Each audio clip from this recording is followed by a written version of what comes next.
justice will be brought before man. Now you shall have to explain your whole lifespan. What you did in the open and what you concealed. From big to small shall today be revealed. Bismillah ar-Rahman ar-Rahim. Alhamdulillahi Rabbil Alameen. Wassalatu wassalamu ala Sayyidina Muhammad wa ala alihi wa sahbihi ajma'een. Assalamu alaikum wa rahmatullahi wa barakatuh. My dear brothers and sisters, welcome to another episode on the topic of the journey to the afterlife.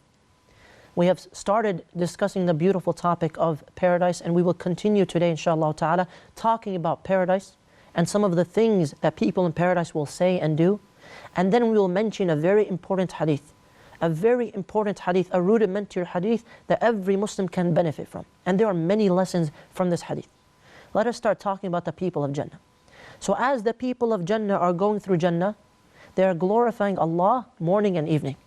They are glorifying Allah subhanahu wa ta'ala. And this is reported by Bukhari that the Prophet sallallahu alaihi wasallam said, the people of Jannah, they will glorify Allah morning and evening. Now, there is nothing problematic with this concept, that the people of Jannah will be making tasbih and takbir. So Imam al-Qurtubi says this tasbih is not because of some kind of obligation or some kind of good deeds or imposition. And Jabir reports they will be inspired with tasbih. They will be inspired with tasbih and takbir as they are inspired with breathing. So the same way you breathe in and out is the same way the people of Jannah will be making tasbih and takbir. So this means that they are doing this out of the pleasure of Allah subhanahu wa ta'ala with no conscious effort. It means they are not doing it because they are required to. They're not doing it because some kind of obligation. Rather, their hearts are illuminated. The people of Jannah, their hearts are so illuminated with the light of paradise, with the knowledge of Allah subhanahu wa ta'ala, that the love of Allah is filled in their hearts and they are always remembering Allah frequently. The same way you're able to breathe in and out, the people of Jannah are easily making tasbih and takbir. Ibn Taymiyyah rahmallah said about this, he said this is not some kind of obligatory deed or work that is done for the case of a reward. Rather, this is the same as the kind of deeds that people do for pleasure. People do it for some kind of enjoyment. So they're enjoying the tasbih and the takbir of paradise. And Allah subhanahu wa ta'ala says, Ya ayyuha alladhina amanu udhkuru Allah dhikran kathira. O you who have believed, remember Allah often. Remember Allah often in your remembrance. So Allah subhanahu wa ta'ala wants us to remember Him often. We mentioned in the last episode, وَالذَّاكِرِينَ اللَّهَ كَثِيرًا وَالذَّاكِرَاتِ. The ones who remember Allah often, of the men and the women, who remember Allah often. أَعَدَّ اللَّهُ لَهُمْ مَغْفِرَةً وَأَجْرًا عَظِيمًا. Allah prepares for them forgiveness for all of their sins, purifies them, and He will grant them a great reward. A great reward. The Prophet ﷺ said, he who remembers Allah and he who does not remember Allah are like the living and the dead. Subhanallah. The difference between the one who remembers Allah often and the one who does not is like the difference between the living and the dead, the corpse. So my dear brothers and sisters, we ask ourselves, how often do we remember Allah? How often do you mention Allah? How often do you make tasbih and takbir? How often do you just simply say as you're walking, as you're driving, as you're studying, Subhanallah, Alhamdulillah, La ilaha illallah, Allahu Akbar. How often do you say La ilaha illallah sincerely from your heart, thinking about Allah? When you remember Allah in a gathering, Allah remembers you or mentions you in a greater gathering. So when you're with a group of friends or family and you mention Allah and you speak about Allah subhanahu wa ta'ala, Allah will talk about you and speak about you in a greater gathering. The greater gathering is the gathering of the malaika, the gathering of the angels. So Allah subhanahu wa ta'ala mentions you in such a high status. Can you imagine Allah is saying your name above the heavens and the angels are saying your name? And then they place the heart of this individual in the hearts of mankind. And they will mention this person or be inclined towards this person.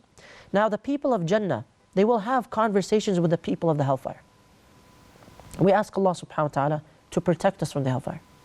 So the people of Jannah call out, وَنَادَى أَصْحَابُ الْجَنَّةِ أَصْحَابَ النَّارِ. The people of Jannah are calling out to the people of the hellfire. أَنْ قَدْ وَجَدْنَا مَا وَعَدَنَا رَبُّنَا حَقًّا فَهَلْ وَجَدْتُمْ مَا وَعَدَ رَبُّكُمْ حَقًّا.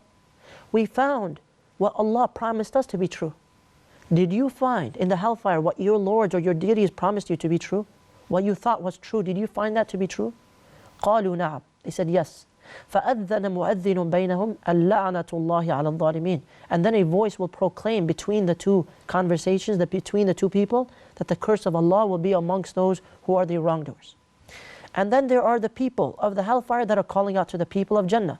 وَنَادَى أَصْحَابُ النَّارِ أَصْحَابَ الْجَنَّةِ. The people of hell call out to the people of Jannah. أَنْ أَفِيضُوا عَلَيْنَا مِنَ الْمَاءِ أَوْ مِمَّا رَزَقَكُمُ اللَّهِ. Please pour on us some water, or from whatever Allah subhanahu wa ta'ala gave you.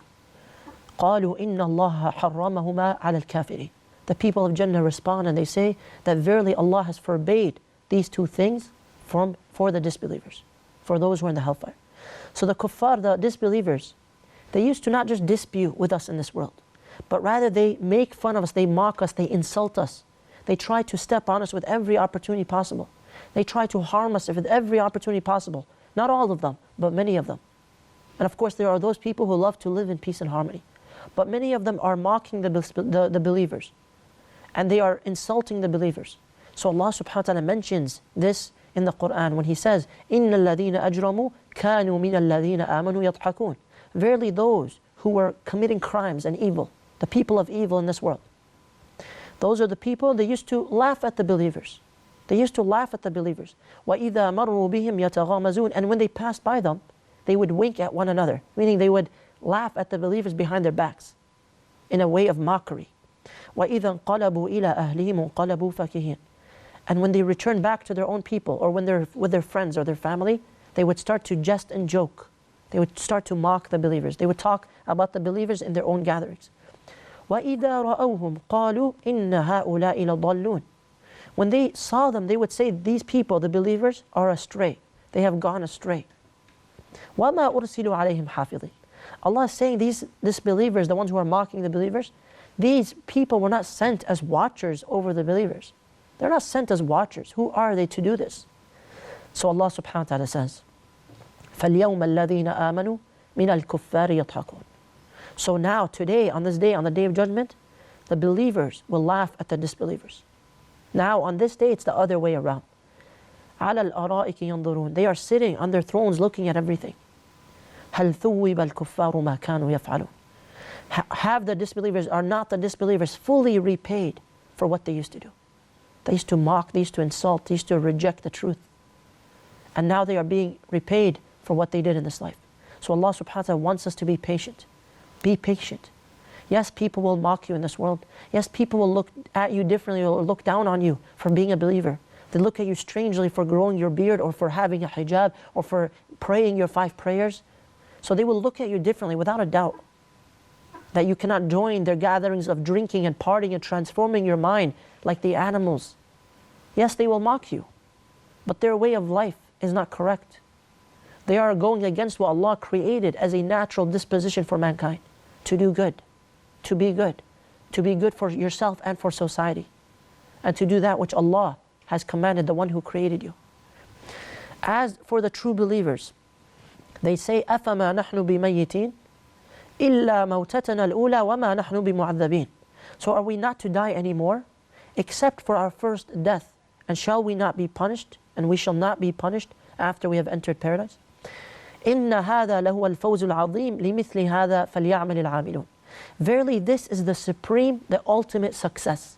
And it is for this and the likes of this, let the workers work. Let the people who want paradise work for paradise. Let them strive for Jannah.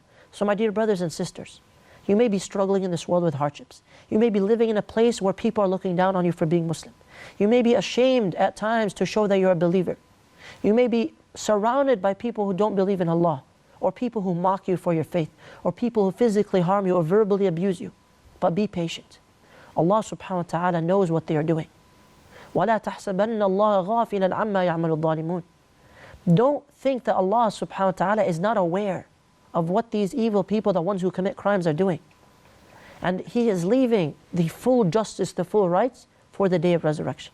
So there are tests in this world. Be patient with these tests. Know that Allah subhanahu wa ta'ala wants the best for you. And that Allah subhanahu wa ta'ala wants paradise for you. And that Allah subhanahu wa ta'ala knows what you're going through. And that Allah subhanahu wa ta'ala is purifying you of the hardships of this world. Now, there's a very beautiful thing that we should focus on. A very beautiful hadith that is essential to our faith. And this hadith is a beautiful path to Allah subhanahu wa ta'ala. And it will help us with so many aspects of faith. It will help us with faith. It will help us with trusting in Allah, tawakkul. It will help us with patience. This hadith will help us in relying only upon Allah subhanahu wa ta'ala, especially when you feel like you can rely on other people, or even when you don't feel like you can rely on anyone at all. And this is the very famous hadith in which the Prophet sallallahu alaihi wasallam says to Ibn Abbas, Ya ghulam, inni u'allimuka kalimat. I want to teach you some things, some phrases.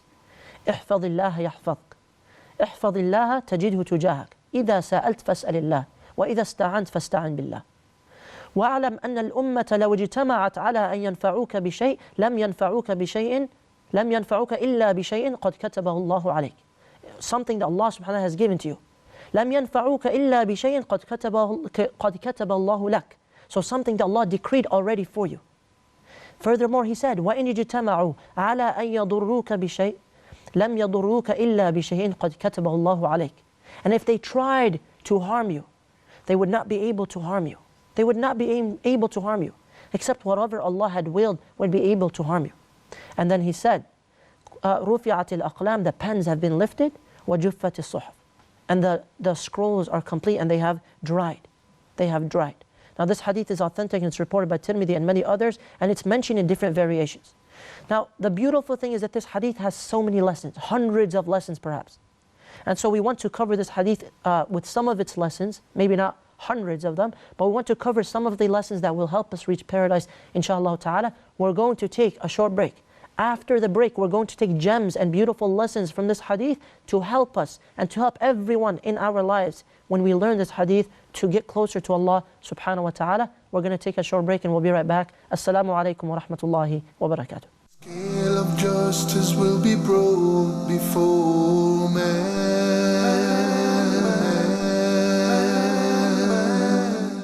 Assalamu alaikum wa rahmatullah. Welcome back from the break. Before we took a short break, we started discussing a very beautiful hadith that has hundreds of lessons for us. A hadith that will help us reach paradise with the grace and the mercy of Allah subhanahu wa ta'ala. So the hadith translation. Ibn Abbas radiyallahu anhu says that one day I was riding on a horse or a camel behind the Prophet sallallahu alaihi wasallam. So the Prophet sallallahu alaihi wasallam said to me, Ya ghulam, O young man, inni u'allimuka kalimat. I want to teach you some words of advice, meaning some phrases. He said, احفظ الله يحفظك. Be mindful of Allah and Allah will protect you. احفظ الله تجده تجاهك. Be mindful of Allah and you will find Him in front of you. إذا سألت فاسأل الله. If you have to ask, ask of Allah. وإذا استعنت فاستعن بالله. And if you seek help from Allah.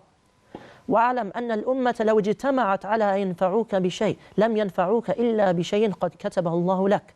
And know that if all of mankind, everyone in the world, if they were to gather to benefit you with something, to give you something beneficial, they would not be able to benefit you except with something that Allah had already recorded for you.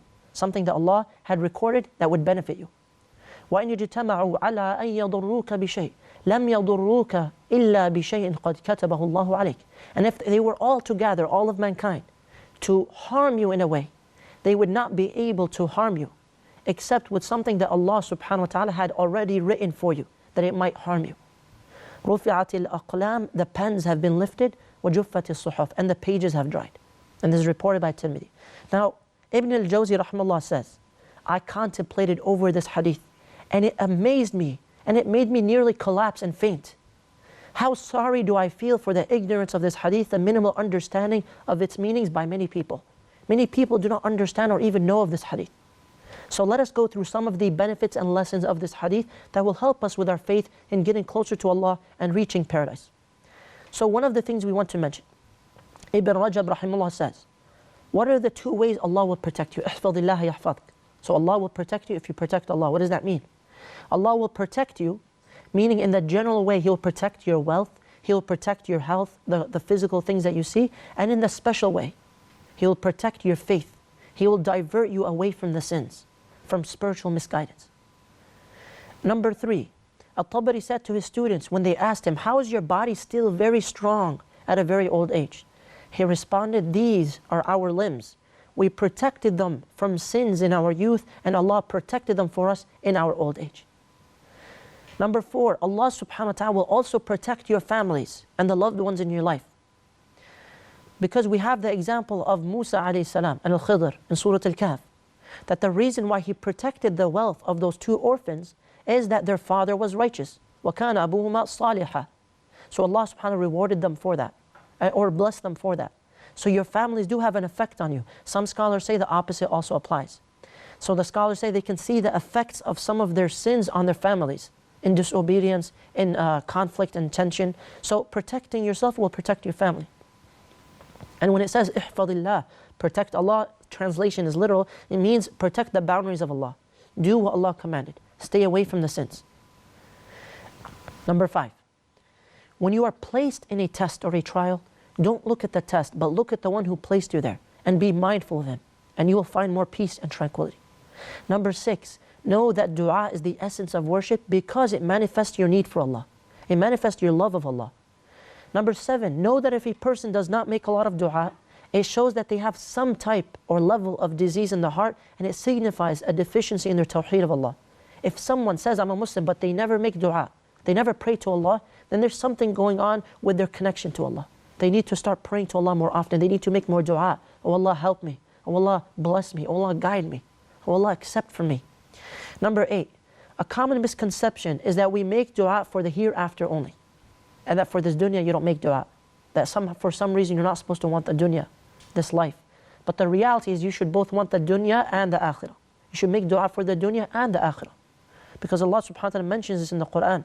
فَمِنْهُمْ مَن يَقُولُ رَبَّنَا آتِنَا فِي الدُّنْيَا وَمَا لَهُ فِي الْآخِرَةِ مِنْ خَلَاقٍ وَمِنْهُمْ مَن يَقُولُ رَبَّنَا آتِنَا فِي الدُّنْيَا حَسَنَةً وَفِي الْآخِرَةِ حَسَنَةً وَقِنَا عَذَابَ النَّارِ. And so the people who only ask for the dunya, they only focus on this life, they have no share of the hereafter. But the people, the righteous ones, they say, oh Allah, grant us good in this life and good in the hereafter, and protect us from the punishment of the hellfire.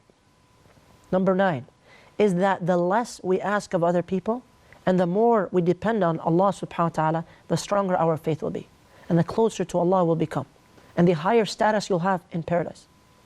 Imam Ahmad used to say, oh Allah, just as you protected my face from prostrating to other than you, then protect me from asking other than you. Meaning, protect me from having a need from other people, having to go to people for help. The same way that you protected me from worshiping other people. So you made me a Muslim, so also protect me from needing other people.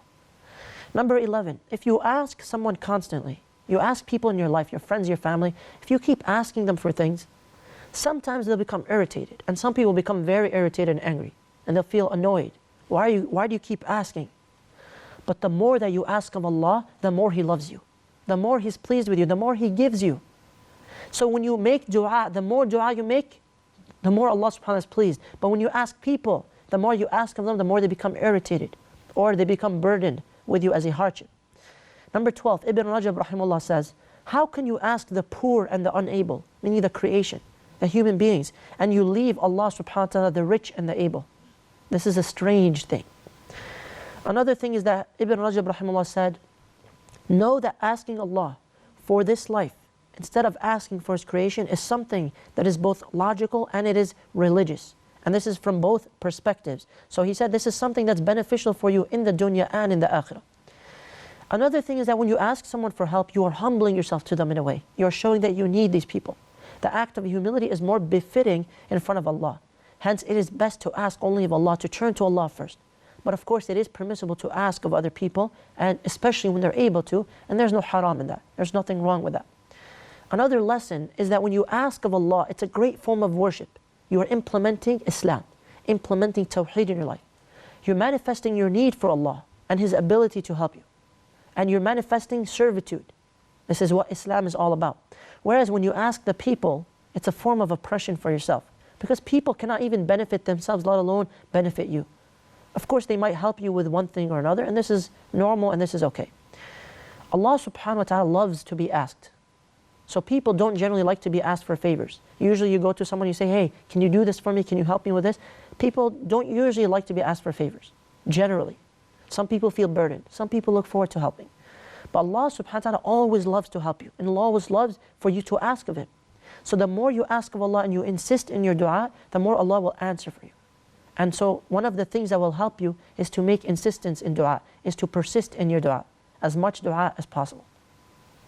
Now, when you ask Allah for something, this brings about two key benefits. Number one is that you cannot worship Allah without His help and His blessings and His enabling you to do so. So you're completely dependent upon Him.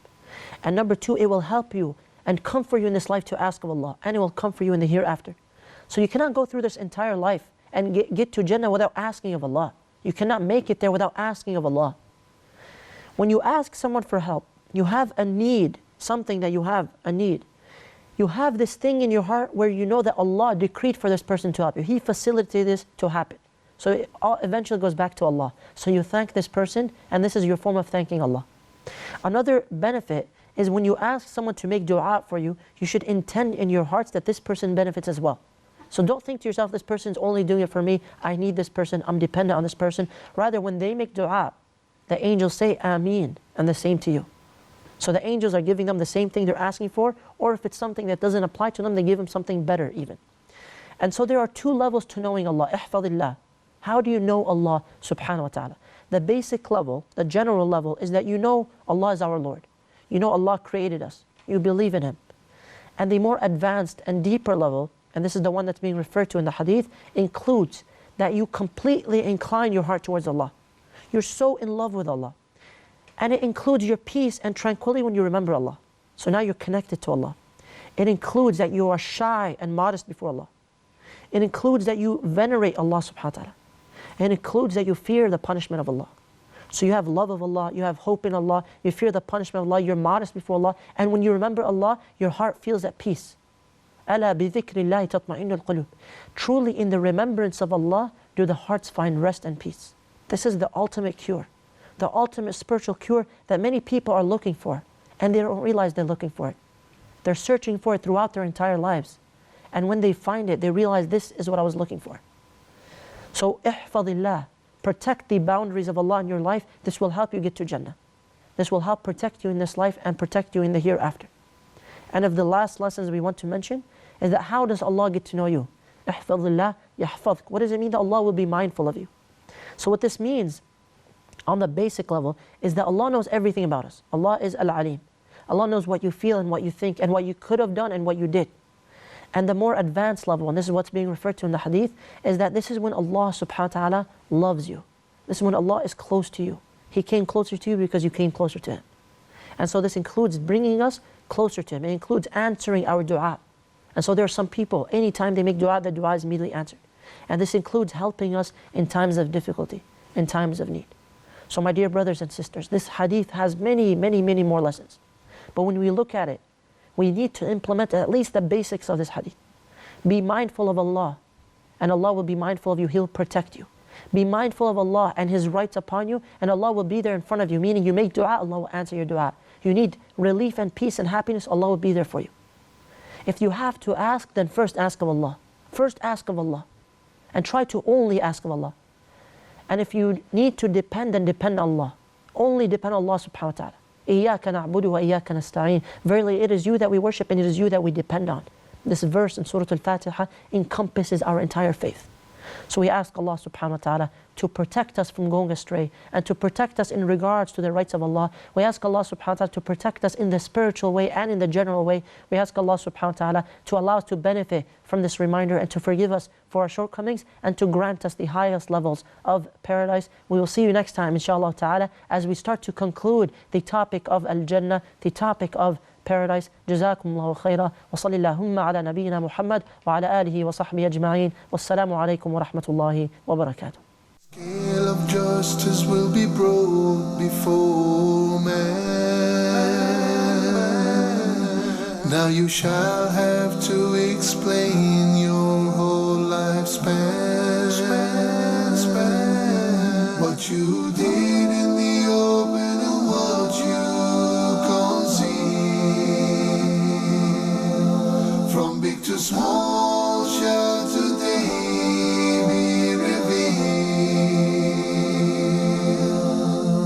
Your deeds shall then be weighed in a scale. This shall determine if you pass or fail.